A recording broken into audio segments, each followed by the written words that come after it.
everyone, Izzibel here. Welcome back to my channel. Today I am taking part in 30 Days of Sketches with Chrissy's Beautiful Life.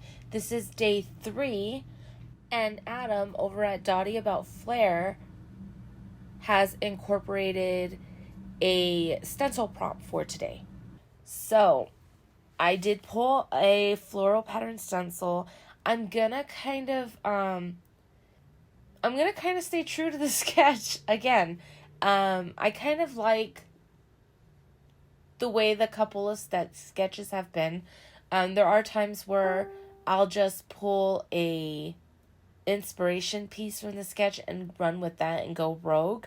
But so far, all the sketches have really caught my eye and we've been staying true to them. So let's see if I can stay true to all 30. Okay, so these pictures were not taken by me. They were actually taken by my mom.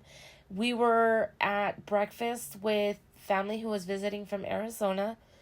I happened to be on the other side of the table with my siblings, and my mom and my daughter were at the end just goofing around.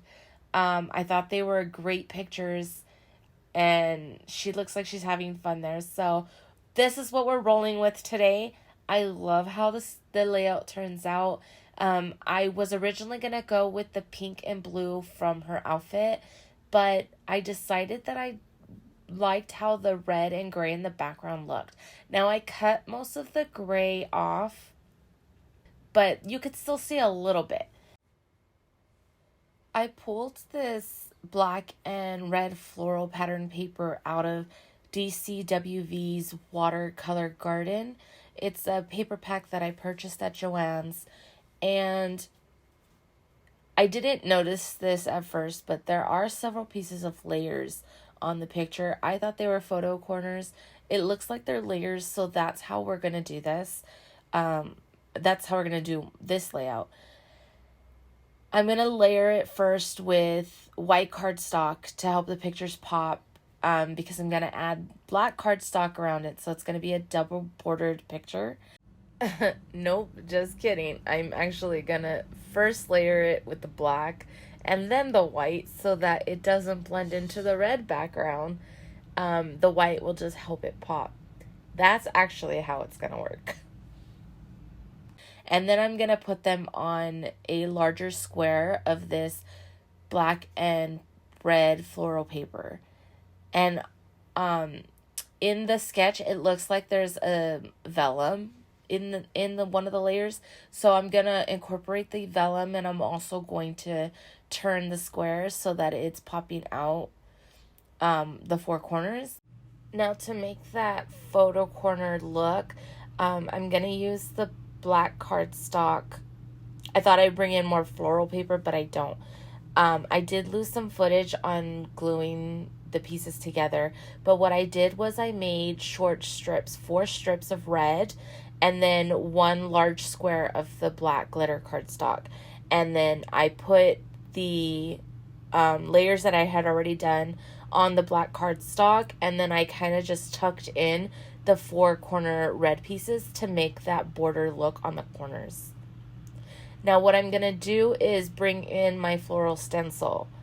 And I thought that I would use the stencil and textured paste and just kind of color the texture paste in like a dark red. So I pulled the scarlet color from the Close to My Heart ink, not Close to My Art, you guys.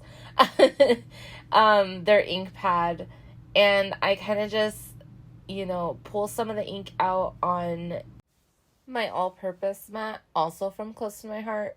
I feel like I'm a walking advertisement for them. I just love their products.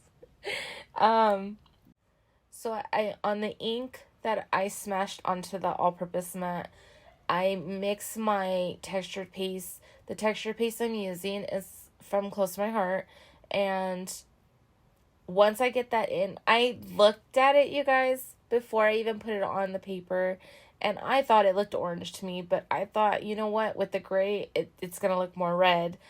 I don't know what I was thinking, so I put it on. My daughter ended up walking into the room when I was like on the second part of it, and she's like, "Mom, I don't like it. It looks orange. I think you should use white paper." And so I ended up just checking this idea. I put the picture, like I put the layered picture that I had done next to it. It didn't look good. So I moved on, pulled some white cardstock, and then pulled out my candy apple ink from Close to My Heart with the archival black ink pad. And I'm going to do a little design with the stencil. And I really love how that turned out. I'm so glad that I went the other way. But before I actually used the stencil, I wanted to make sure that I was, like, how much white cardstock I was going to utilize of the space, I mean. But, you guys, I can't talk today. I wanted to border it since I was using white. So I pulled in the black glitter cardstock and then the bright red that I used to border the 4 pictures. And to border it, I'm going to just cut 1/2 inch off of 2 corners of the white cardstock, and then 1/4 inch off the black cardstock, and then the red cardstock I'm going to leave as a 12 by 12, and that'll just give me a little bit of black and red peeking off the white. Now, to figure out how much white space I actually have, I have to do the title, so that's what I'm doing right now. I've pulled in some alpha stickers, and my title is going to be Happy Times, and then I also have some arrow stickers. Now, these alpha stickers and the arrow stickers, they're all from Hobby Lobby. They are the Paper Studio. So once I know the size that I need for the white cardstock, I go ahead and I jump in with the stencil. I do red in the design. Now, in the sketch, the design's tilted to the right. I tilted mine to the left.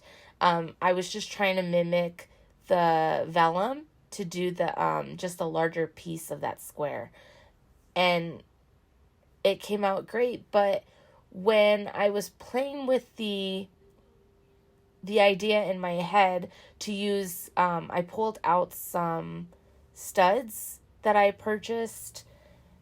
Where did I get those studs? Joann's. I found them at Joann's, and when I put it on, it looked like it was missing something to me. So I thought maybe I could blend black in with it and kind of mimic that black and red floral paper a little bit. So I pulled out some like my scratch paper, and I tried it off of my layout first because I didn't know how it was going to turn out. I love how it looked, so I do it throughout, and I'm just going to speed it up so you guys can see what the process, the end look like. So all I did was add the stencil back to the pattern, make sure it lined up, and then just added the black around the center of each flower, and it created this design for me. Put the picture back on, got the studs in all the centers of the flowers, and then I thought that I was going to be done, but I remembered that I wanted to back it with the black and the red, so I cut down the black, and then I take the border strip off of the red, making it a 12 by 12, and then adhere them together. Now, the Happy Times title, it felt like in that white space before happy, it felt like something was missing. So I tried adding several things, and what I ended up landing with is some white flowers that I had. I purchased them at Michael's a while back, and they've kind of just been sitting in my collection. So I utilized some of those glitter ones. I inked the edges of each flower.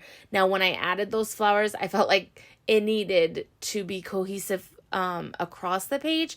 So I tried to do the flower on the 4 corners of the pictures. It didn't look good. So I did the center, and I just picked 3 flowers, 2 different sizes. I also inked those, and that's pretty much going to complete the layout, you guys. The sketch was created by Laura Rumble at Scrap Sketches. Thank you for the creation. I'll see you guys tomorrow with another sketch. You guys have a good one, and don't forget to stay crafty. Bye.